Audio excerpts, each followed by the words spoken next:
Shants, I have a child. Kill me now.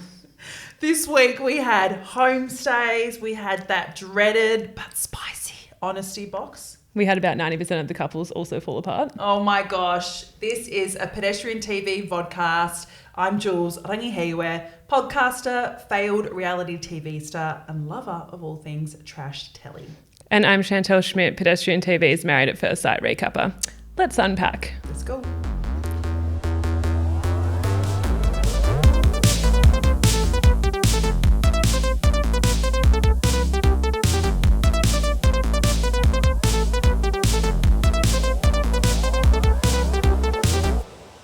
Chance, where to begin? I feel like this week has been so chaotic. Yeah, I feel like we are at the 8th week now, and it is truly commendable that we have brain cells at this point. Well, we're hanging on. So where to start? I reckon let's go with who has dropped the L-bomb. So Melinda was not the person I expected to drop an L-bomb, of all people. Did she though? So she said, can you tell it to me? Did she? Yeah, so basically dinner party, she gets asked, are you falling in love with Leighton? She goes, I'm already there. Do we believe that? Well, okay. Have you fallen in love within 8 weeks? Yes, I have. Yeah, you've fallen in love within 3 hours, honey. Don't even lie to me. So think about it. They're in the same house. They're meeting each other's parents, friends, families, whatever. I think it's okay. If you know, you know, hey? What was your response to his response, Leighton's response? How would you be, hey? I love you. Thank you.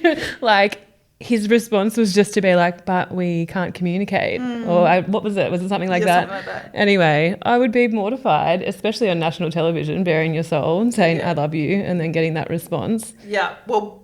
I want to ask you, it's a pretty horrible thing. Have you ever had an I love you reciprocated in a way that was not favourable? Yes, with my current partner, he didn't say it back. Fuck off. He said it so early on. What are you talking about? I was the first one to say it. And we were like horizontally dancing, and I don't know what the fuck I was having an adult thinking. hug. I was having an adult hug. Yeah. After a few too many wineries, God. And I said it first, and he said thank you, and he didn't say it for hours. He said thank you, like a Ryan Atwood to Marissa Cooper. Thank you. Great, perfect analogy. But has it happened to you? No, I've only told a few people in my life that I love them, and probably the only time where it was a bit like, not an immediate I love you back or like a, you knew what was coming was you'll love this scene. I'm like 19 years old, big day out, boiler room. So you know where my head's at, right? Like I am not thinking clearly and I love everything and everyone at this point. I love that version of Chantel. I've seen her once at Coachella and boy, was that a sight. So no, look, I mean, if you don't count that, then I'm sweet. Leighton and Melinda, whose side are you on right now after just witnessing that dinner party? Look, I don't think it's about sides. I think it's about these two just clashing so much. My heart actually broke this week when they had their little picnic in Brizzy and that realisation where she realised we really like each other, but it's just not going to work. And I think it takes a really, really strong person to stand up and go, you know what, I think we need to call a spade a spade. I agree. And I think Australia really felt for Melinda when she was like, oh, he ticks all of my boxes. But clearly there's just a mismatch there. Have you ever gone through something like that? Yeah, I think it happens a lot, right? Because we create this checklist in our head, whether we want to or not. And then we're like, great, this person ticks all of them. And then when you're with them, there's just something that's not there. And I think that what's really interesting is like a lot of the time there's only one box that needs to be ticked and it's the chemistry box, but we sit there and like try and make this whole bloody situation for ourselves where they need to tick all these boxes. And, we'll get to this later, but when it comes to Duncan, right, when I look at him, I see someone that ticks every box except for the one box that is the box that does things for me. Do you know what I mean? Well, yeah, I think he's super beautiful. I think he's emotionally intelligent. I think that he, is a mature, forward-thinking man. But I think that there just would be no chemistry, you know? And I guess on the flip side, and I know that we are both victims to this, of falling for people because that's the only box that's been ticked. What do you mean? Chemistry box. Oh, and then on paper, right. it's just a shit show on A paper. shit show, but yeah. the chemistry box is there. So I think that's what's going on with Leighton and Melinda because I don't know, but tell me they are not having the best hate sex of their lives right now, you know? And I reckon that they are like fireworks together, but then when it comes to real life shit, they can't sort it out. I reckon, though, that the producers, we saw the start of their commitment ceremony. So obviously they're getting married on Sunday. Married? They're renewing their vows. I reckon producers are setting it up, and I actually think they will both say yes. I think they're going to say yes too. Oh, I feel like such a loser for being like, oh, yes, Mel and Leighton, but I'm all about it. Same. I just need, I think it was really sad this week when Leighton said, I can't even tell my dad that I love him. And I understand that. Like if you've grown up in a situation and, weren't affectionate growing up with your family or weren't expressive growing up with your family, it is hard to kind of change tune. But I think that he needs to just try a bit harder. I mean, sorry, Leighton, I don't want to assume any situations, but, I think that they can get there. I just think that they need to work harder to meet in the middle. Yeah. Well, but I also think that Mel needs to look and see about what other areas he's showing affection in. As someone who is not naturally affectionate either, like she needs to be like, well, he's standing by my side 24 hours of the day. He's spending his quality time with me. Yeah. We could get into love languages this episode, but we won't. But I don't know. I feel like, there's a bit that needs to go on both sides, but I feel like producers are doing an amazing job and that they're both going to say yes. Yeah. I think one thing just before we wrap up this is something that I've noticed with them. Obviously, they're both power people. They're both high up in their career. I think they're both CEOs. Anyway, you just notice that they're actually been in a relationship in their management style, which I think, ever since I've gone freelance, when I was working full time and I had, 8 direct reports, I would see the way that I managed my direct reports flow into my relationships. Wow. Where I would try and not manage, the way that it would flow, but basically try and teach them and we're going to talk about that a little bit later about polishing some turds in relationships for the next people. But, I think that that's what's interesting about these two is maybe their work and their career dictating their identity has actually been a disservice to them in these relationships. I did not even think of that, but it's a fucking genius thought. I'm actually really smart. That is genius, because even thinking about it, even my partner and I have been having a bit of a conflict lately because he's like, you come back from, I've just been promoted, but you come back from work and you're working full time, and exactly like you, now I have direct reports where, as we both know, when I met him last year, I was freaking working 2 hours a week. So I was so loosey-goosey and everything was fine. And now I'm just like, why isn't this done? Why isn't that done?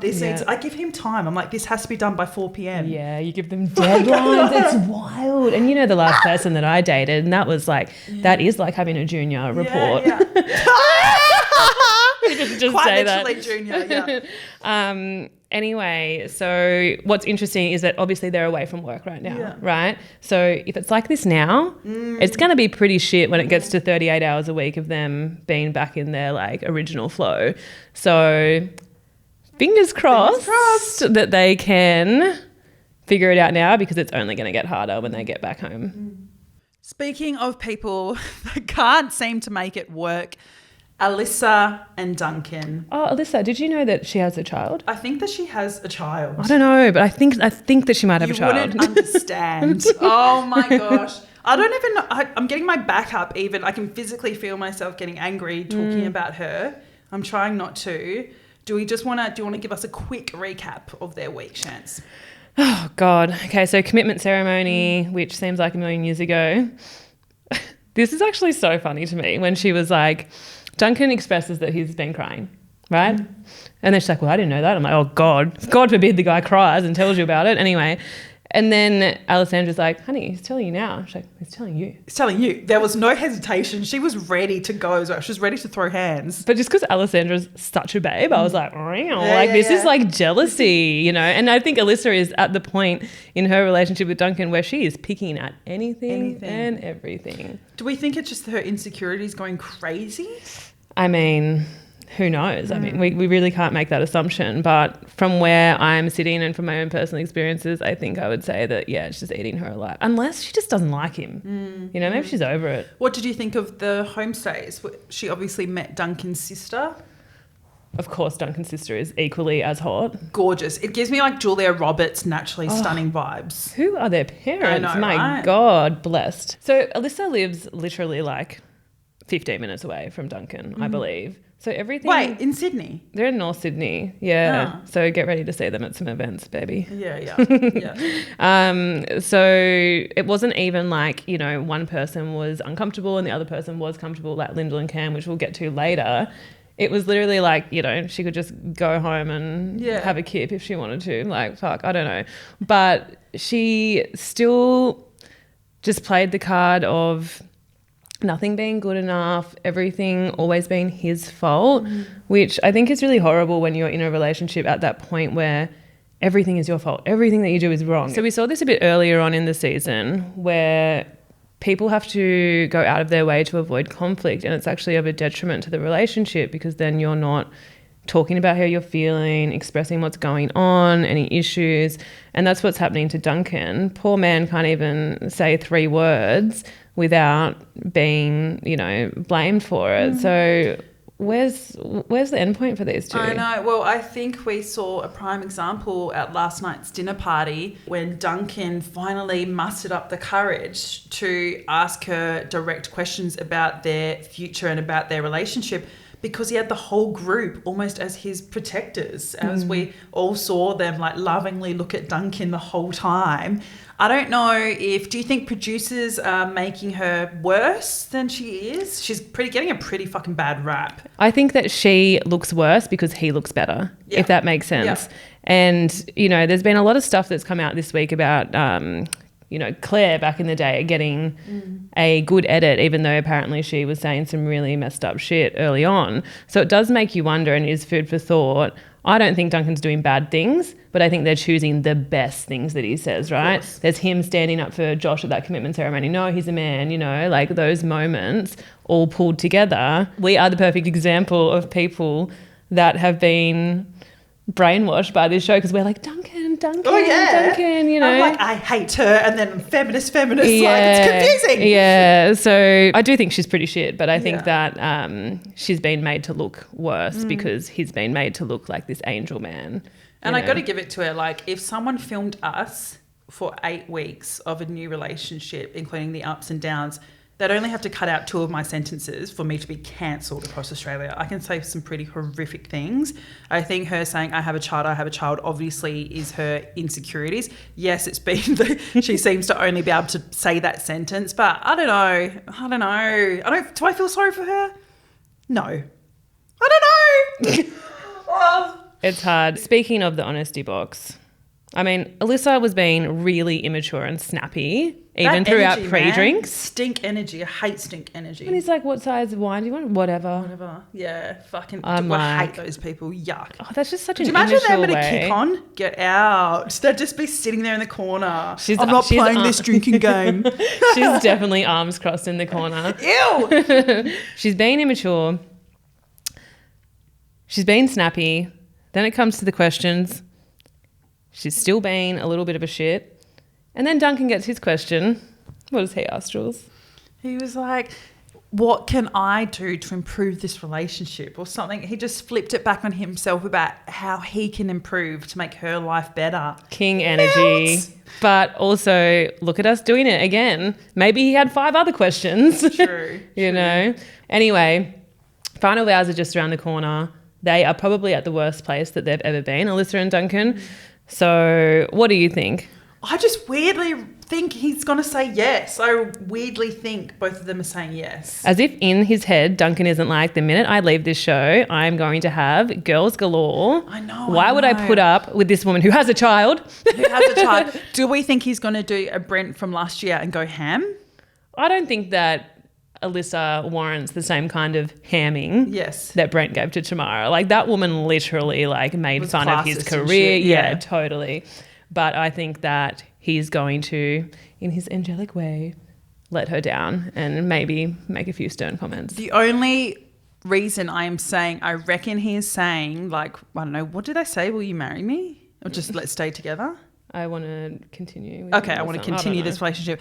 Is because they are setting it up to say it's been hard. Well, we saw a snippet of his vows and it was like very doomsday. Yeah. And if I know Endemol Shine producers, which I feel like I do, I reckon they're going to flip it and they're both going to say, yeah. Well, I hope that he stays single. I hope for the sake of single Australian women everywhere that he is single and ready to mingle. Let's go. Shants, Lyndall and Cam. I don't know if you've heard either, but Cam has remote work. Oh, God. She has a child. He has remote work. Honestly, the way that they tap into these storylines and just flog dead horses, I am like, please stop ruining my life. Yeah. Okay, where are we at? Lyndall and Cam, basically last night's dinner party, they went to absolute shit, which we saw. They were building that up. Do you think, producers? Lyndall and Cam, every time they get on the couch, right? It's like she gets on the couch, her head's down. He gets on the couch, he's like really tucking in, his hair's out, his Fabio. Ooh. Yeah. It's always this affection piece, always. Yeah, but I don't think that Lyndall's asking that much. I mean, if we look back at their sort of storyline around affection, I remember her saying she was asking for one piece of affection a day. Imagine being in a relationship where you have to request one piece of affection a day. I am like Touchy Gonzalez. Like, I need at least 75 touches of affection a day. But then imagine making an arrangement. Like, that is the most unsexy thing in the world, right? And I guess his whole argument in Darwin was like, it was one kiss. But for us... It makes it sound like he's a cheater. It was one kiss. With the fish, I'm sorry. The fish. But for women especially, we kind of start clocking all of these things and they do start to add up. And Cam is the type of guy who, let's say Lyndall agrees to live with him. Cam is the type of guy that if Lyndall were to politely ask him every day just for one kiss, and that, you know, means a lot to her, for 6 months straight, and God forbid she finally kicks him to the curb, he'll be like, it came out of nowhere. She dumped me out of nowhere, which I feel like is such a common storyline with hetero men. It's so true, isn't it? They're like, oh, I don't know, like nothing was wrong. Is it just this way that they kind of control? She got up and left. What happened? I don't understand.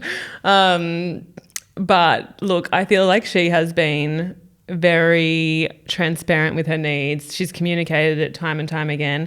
Do I think that she waited a little bit too long to really make it known how important it was to her at commitment ceremonies and all of that? Yeah, I do, because the fact that Ollie sat there with her during couple swaps and was like, Lyndall, I feel like the only time you and Cam talk about your issues is on the couch. True. And like, that's a pretty bad sign of communicating in a relationship if you have to wait till King John is in the room to make things known and make things clear.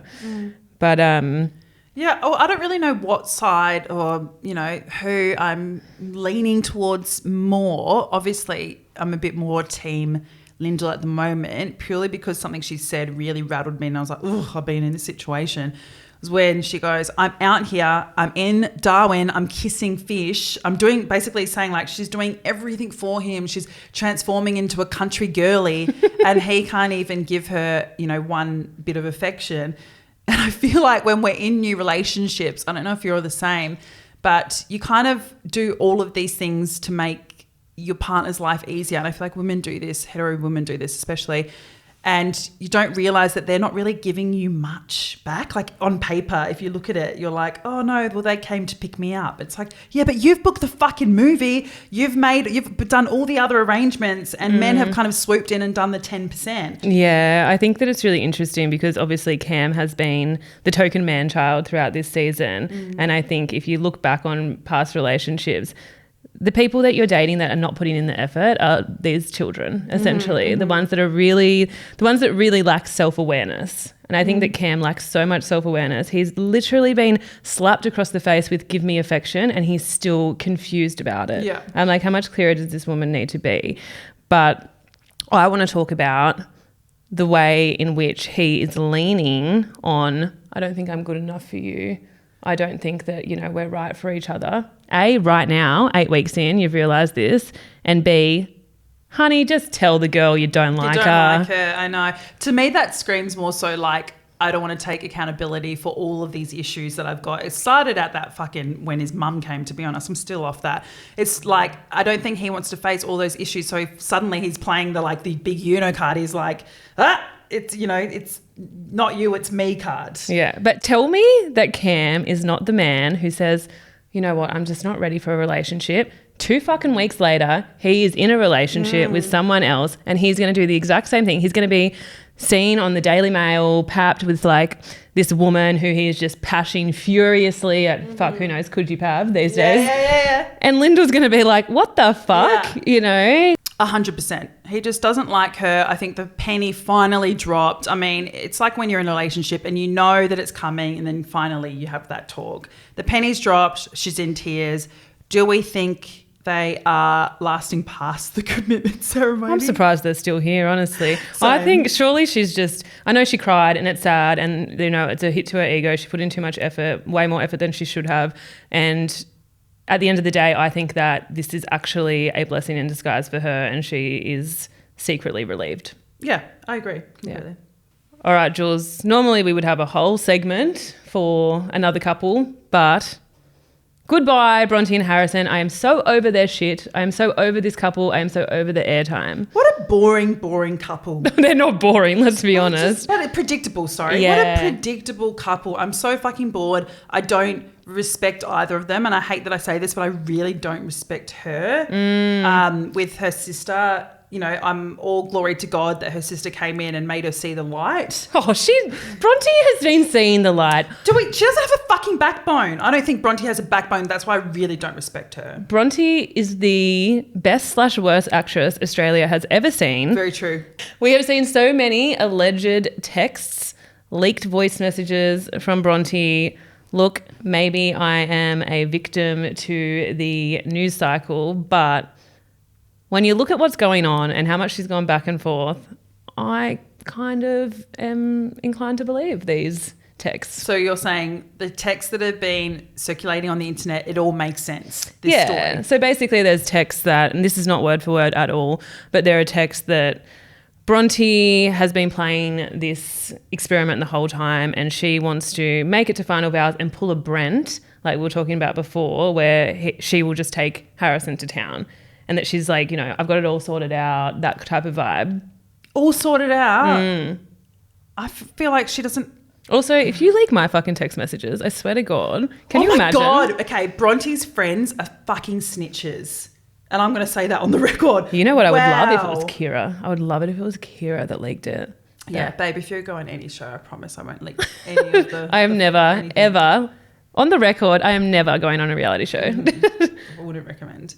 Last dinner party, Bronte storms off, says she's done for, I don't know, the 100th time now. I'll believe it when I see it. Don't we all have girlfriends like this, by the way? She's Audrina Partridge, remember? Yes. With Justin Bobby. I'm done, I'm done. Sammy and Ron, everything. Ugh. I'm like, I would like to see Bronte and Alyssa in a conversation. Bronte can be like, I'm done. And then Alyssa can be like, I have a child. And then Cam comes in and goes, I work remotely. It was one kiss. And then that's MAFS. Yeah. But anyway... Hopefully she actually is done this time, fingers crossed. And we don't see her at final vows, fingers crossed. She's going to go, let's be honest. Do you think she's going to do a what you said, do a Brent, and do you think Australia is going to be like, you go girl, or are we just fucking over both of their shit? No one is saying go girl. Everyone is so clued on to what Bronte and Harrison are doing. Everyone is just as over it as you and I are, I would imagine. Okay, quick predictions for the ceremonies, and then let's do fuck, marry, leave. Tani and Ollie getting married, boring. No, I love Tani and Ollie. I think they're a great example of what a relationship should look like. Perfect. Rupert and Evelyn. No, that man is not self-aware enough for our queen. Our queen. Gorgeous couple, but yeah, they'll be like thanks but no thanks in a really nice way. They've gotten a beautiful edit. They should be so lucky. He needs another 3 to 5 years and then he'll be ready. Fuck, marry, leave based on the week. On the week. Shit, it's always so hard. I think, okay, I'm going to marry Ollie because I think that he was really vulnerable this week and we'd love to see it. I am going to fuck Duncan because, let's be honest, it's a pity fuck. He needs some love after being treated like an absolute piece of shit. And then I am going to leave Cam because I need way more affection than just one kiss a day, and he wouldn't even give me that. What about you, Jules? Sister. I think I'm actually going to marry Rupert. Oh, shut up. You hate him. No, I can see it. I can get the vibe. I understand now why Evelyn let him go there. I can get it. No, Jules, he's baby boy, and can you imagine him being like, I love your urine-coloured dress, Jules? True. Yeah. Nah, I've said it now. I don't know. I'm going to give him a chance. I'll let him marry me. Sure, you're going to be miserable and be divorced within a year, but go off, sis. Who am I going to fuck? I think I will go, I've got to give a pity fuck with you. And quite literally with you, with Duncan. We could be more than housemates, baby. And who am I going to leave? Yeah, Cam. I fucking really am not liking his character this week. His character. I like the way you protect yourself there. Do not come at us. No defamation cases, please. Agreed. He's consistently been a bit of a shit. And let's talk about Evelyn's takedown of him. This woman, we need more Evelyns in our life. I wish Evelyn was there from the start. Who could we have swapped her out for? I wish she was swapped out for Alyssa. I reckon Duncan and Evelyn would have been match made in heaven. As if they wouldn't spontaneously combust. There's like just too much attractiveness in one couple. Like their children would like be the opposite. Like they'd probably be like aliens because there's just too many good genes and like repel. That's science right there. Yeah. So she walked in. What did she say? She said like, you're just, maybe not you're disgusting. I think I'm letting my own thoughts come through here. She said something to him. Anyway, she was being Queen Evelyn, walks out and all he says is, yeah, all right, well, don't trip on the way out. Showed his true colours, hey? I'm like, have you always been this turdy and we just didn't know? Yeah. He was shaking in his boots. Did you see when she was like, Cam? He was fucking shitting himself and I loved it. Speaking of shaking in his boots, I cannot wait to see him at Final Vows, but we'll talk about that next week, obviously, which is going to be so exciting. I'm so excited for this shit to come to an end. B, I'm so excited to see what everyone does. And C, I am excited for the reunion. Yes, I am so excited. But shall we tell the listeners what we're doing tomorrow night in case there's any tea that we can bring on here exclusively? Yeah. Tomorrow night, I've been so lucky to be Chantel's +1 to go to the Nova MAFS dinner party. And apparently lots of shit goes down. Well, I mean, maybe we can be the shit that goes down. Oh my God. Well, stay tuned for that. That has been another episode of We've Done the MAFS, a Pedestrian TV podcast. We'll see you next week, but in the meantime, catch up on all the goss on Pedestrian TV's We've Done the MAFS newsletter. Bye.